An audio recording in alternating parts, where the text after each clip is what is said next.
आज नागपुरात झालेली घटना अत्यंत दुर्दैवी आहे।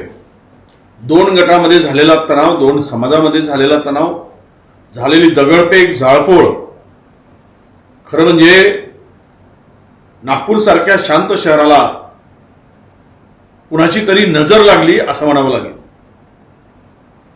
दुर्दैवानं पोलिसांनी वेळीच हस्तक्षेप करून आणि भूमिका बजावून नागपूर शांत करण्याचा प्रयत्न केला।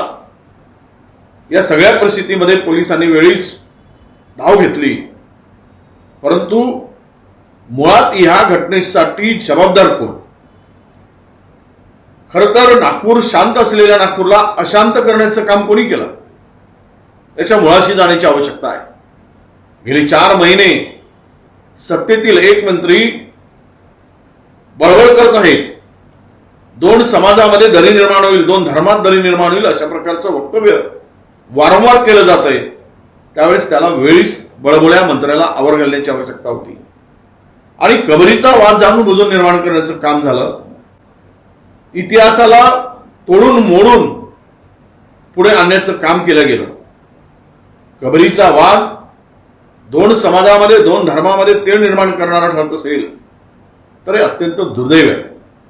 400 वर्षापूर्वीची कबर, यातून काय साध्य होणार?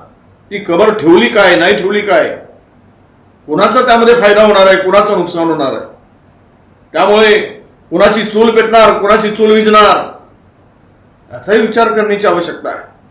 मी सर्व जनतेला आणि माझ्या सरकारला सुद्धा आवाहन करू इच्छितो की तुम्ही ही कारवाई करत असताना याचा उद्रेक कुठून झाला आणि त्याची सुरुवात कुठून झाली आणि जो यामध्ये दोषी असेल, अशांतता पसरवण्यासाठी, दंगल घडवण्यासाठी, हे वातावरण दूषित करण्यासाठी, जाळपोळ करण्यासाठी त्याच्यावर कारवाई झालीच पाहिजे। त्याही पलीकडे जाऊन आपण या समाजामध्ये दोनही शांती कशी नांदेल यासाठी पाऊल उचललं पाहिजे, यासाठी आपण पुढाकार घेतला पाहिजे। आणि जनतेलाही मी आवाहन करतोय की आपण कुठल्याही अफवेवर, खोट्या गोष्टीवर विश्वास न ठेवता शांतता बाळगा।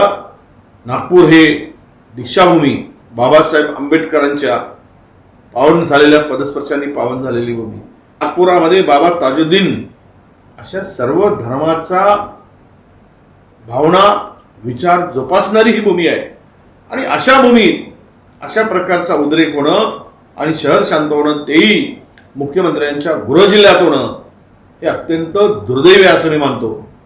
आपण सर्वांनी या घटना जी झाली ती झाली, पण यापुढे तरी आपण शांतीच्या मार्गाने सर्वांनी जावं आणि कारवाई कोणीही किती मोठा असो त्याच्या तळाशी जाऊन ही कारवाई व्हावी अशी अपेक्षा सुद्धा मी या निमित्तानं करतोय आणि जनतेलाही आवाहन करतोय, आपण शांतता ठेवावी, यापुढे कुठलाही अनुचित प्रकार होता कामा नये याची काळजी घ्यावी अशी विनंती सुद्धा मी नागपूरकर जनतेला करतोय।